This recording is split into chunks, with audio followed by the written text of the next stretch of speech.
Yun mga brother, andito ngayon tayo sa mataas na lupa, no? Sa San Pascual Bypass Road. At daanan natin mga brother aring bagong asfaltado na. Kompleto na ng road stud o yung cat's eye na tinatawag, no?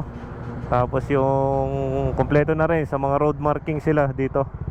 Yan, daanan na natin mga brother din eh.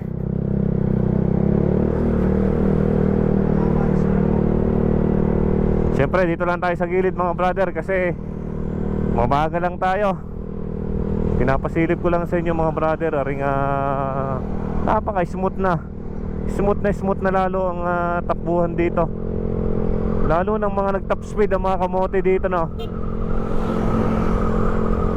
Lalo nang humarurot, lalo nang sinagad ang motor ang sasakyan sa daanan na to, no?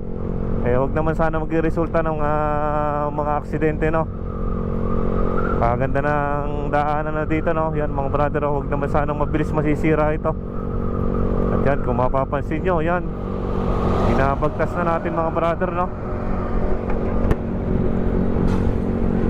Yun, kompleto na. Ibig sabihin niya mga brother, bawal tayong mag-overtake dyan, no? Naka solid yellow, double lane pa yan. Dahil sa sobrang lawak na nga ng karsadang ito, eh pag nag-overtake pa tayo, eh sobra-sobra naman tayo, no? Ayan, kung mapapansin nyo mga brother, yan.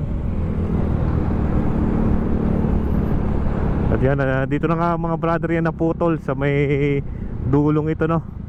Sa may intersection ng papuntang Sambat, saka doon sa papunta ng mga papuntang Ilat. Ayan mga brother, yan lang ating latest update. Maraming salamat sa ating mga brother. At pagdating naman natin doon sa intersection na yon, eh magdahan-dahan tayo. Alam naman natin na pagka intersection ay dahan-dahan dapat. Yung iba kasi mas lalong bumibilis pag nasa intersection, no? Kaya maraming salamat sa ating mga brother and keep safe palagi sa inyo.